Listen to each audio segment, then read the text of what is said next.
नमस्कार साथियों, मोनू हिंदी ज्ञान ऑनलाइन में आपका स्वागत है। हम आज अपने हस्तलिखित नोट से व्यंजन टॉपिक को देखने जा रहे हैं।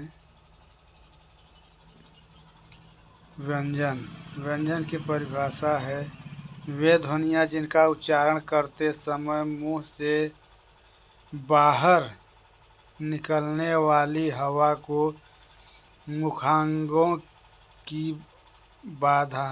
को बाधा का सामना करना पड़ता है, अर्थात मुखांग परस्पर स्पर्श करते हैं, उन्हें हम व्यंजन कहते हैं। हिंदी में व्यंजन निम्नलिखित 34 व्यंजन है। इस समय क से लेके म तक 34 व्यंजन, क से म तक लेकर 25 वर्गीय व्यंजन। यार अलावा अंतस्थ व्यंजन एक आ गया डल। ये मराठी भाषा से अभी हाल ही में जुड़ा है। स ख सह और व्यंजन 34 हो गए हैं, विशिष्ट व्यंजन के रूप में जोड़ा गया है, जो संख्या 34 है व्यंजनों की। अब न स ल संस्कृत के दो ध्वनियाँ थी, ध्वनियाँ थी, किंतु हिंदी में आकर वर्त ध्वनियाँ हो गए। दंत ध्वनि ही संस्कृत में थी, ये न स ल, लेकिन अब हिंदी में आकर के ये वत्स ध्वनियाँ हो गई हैं। उच्चारण स्थान के आधार पर 7 भागों में बांटा गया है व्यंजन को। पहला कंठ व्यंजन अ आ क ख ग घ अंग ह अह कंठ ए ध्वनियाँ है। तालु में ई च छ ज झ ञ य और स तालव्य। इसके बाद मूर्धन आता री ट ठ ड ढ अड़ र स मूर्धन्य ध्वनियाँ है।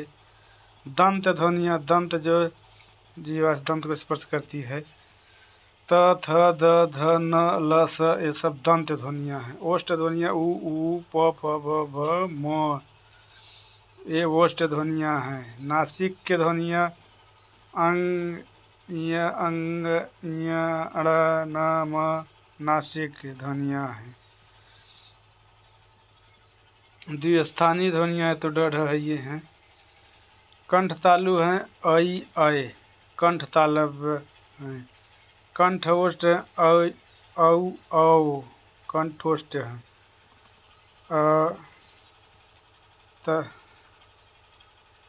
दंत ओष्ठ है, दंत ओष्ठ है वह। श्वास की मात्रा प्राणत्व के आधार पर 2 भेद होते हैं व्यंजन के। एक होता है अल्प प्राण, दूसरा होता है महाप्राण। अल्प प्राण वह होता है वे ध्वनियाँ जिनके उच्चारण में श्वास की मात्रा कम लगती है, उन्हें हम अल्प प्राण कहते हैं। और वे व्यंजन जिसके उच्चारण में श्वास की मात्रा ज़्यादा लगती है, उसे हम महाप्राण कहते हैं। महाप्राण ध्वनियाँ जैसे वर्ग का दूसरा चौथा स ह, ये 14 ध्वनियाँ हैं जो 14 ध्वनियाँ हैं जो महाप्राण हैं। इसके अल्प प्राण में है एक पहला वर्ग का पहला, तीसरा, पांचवा और य र ल व, यह 19 संख्या है। नीचे दिया गया है क ग अंग ग च ज ञ, यह है ट ड ण त द न प म प ब म, यह 19 मिलाकर ये अल्प प्राण है। जिसमें श्वास की मात्रा कम लगे हुए अल्प प्राण, जिसमें अधिक लगे हुए महाप्राण। महाप्राण है जैसे ग घ छ छ झ ठ ढ थ ध फ म स ख स ह। ये महाप्राण ध्वनियाँ हैं। केवल केवल मुख से बोले जाने वाला केवल नाक से नाक मुख से अनुनासिक व्यंजन है ये जो विशिष्ट व्यंजन के रूप में जोड़ा गया है ये अल्पप्राण है, सघोष है, मूर्धन्य है, अंतस्थ है, जिसे ल के बाद जोड़ा जाए। इसके बाद हम देखते हैं स्वर तंत्रियों या कंपन या घोषत्व के आधार पर व्यंजनों का वर्गीकरण दो भागों में किया गया है। एक होता है घोष या सघोष और एक होता है अघोष। घोष या सघोष का मतलब जिनका उच्चारण करते समय स्वर तंत्रियों में कंपन होता है, वो घोष या सघोष होता है। जैसे स्वर तंत्रियों में कंपन हो उसे घोष या सघोष ध्वनियाँ कहते हैं। जैसे वर्ण का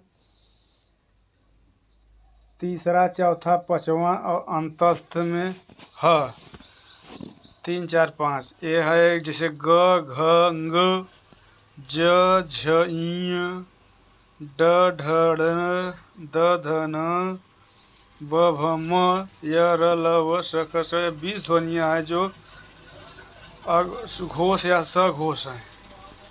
अब अघोष ध्वनियाँ अघोष जिसका उच्चारण करते समय स्वर तंत्रियों में कंपन नहीं होता उसे अघोष कहते। जैसे पहला दूसरा अस ब श 13 वर्ण, जैसे पहला दूसरा क ख च छ च छ ट ठ त थ प फ स ब व श 13 ध्वनियाँ हैं जो अघोष हैं। इसके बाद देखते हैं हम प्रयत्न के आधार पर व्यंजनों का वर्गीकरण 8 प्रकार से। प्रयत्न के आधार 8 प्रकार से वर्गीकरण किया गया है। जैसे स्पर्श व्यंजन, स्पर्श संघर्षी व्यंजन, अंतस्थ व्यंजन, अर्धस्वर, ऊष्म व्यंजन, पार्श्विक व्यंजन, प्रकंपित व्यंजन, ताड़न जात या उत्क्षिप्त व्यंजन।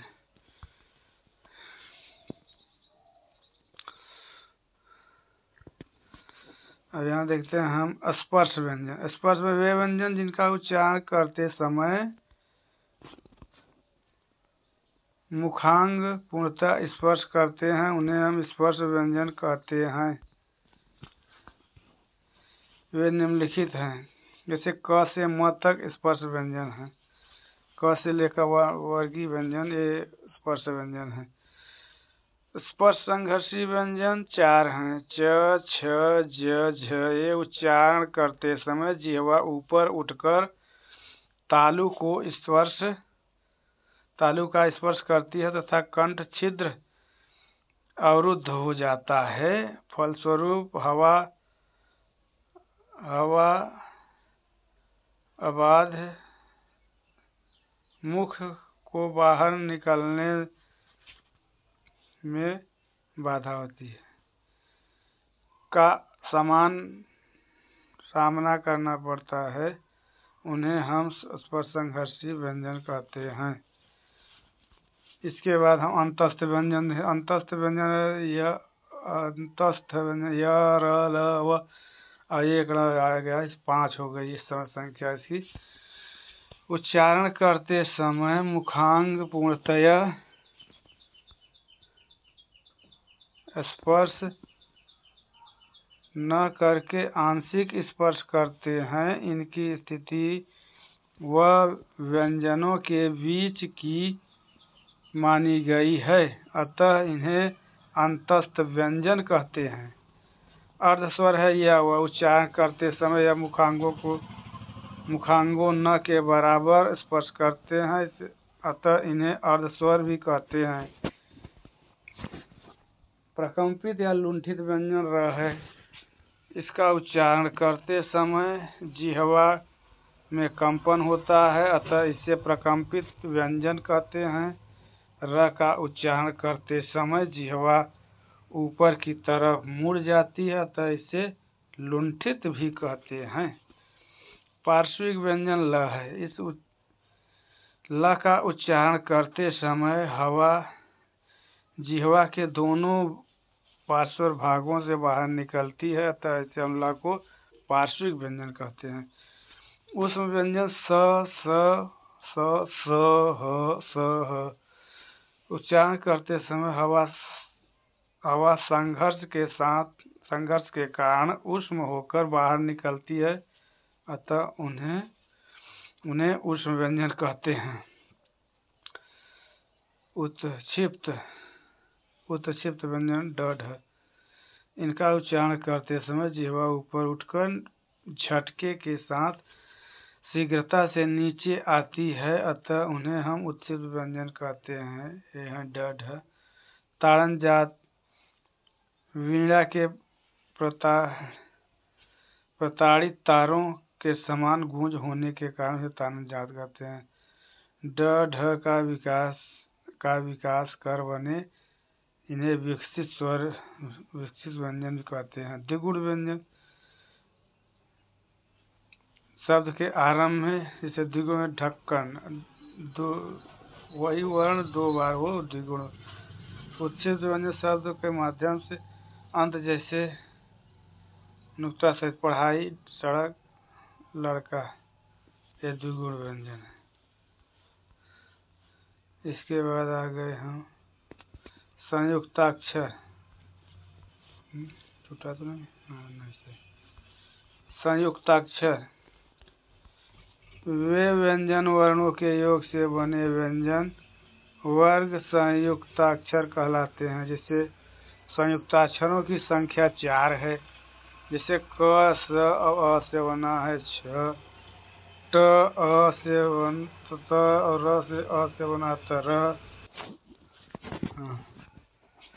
ज और और अ के हिसाब से ज्य बना, स और र और के योग से सर बना। ऐसे आगत व्यंजन है क, ख, ज, फ फारसी से आगत है।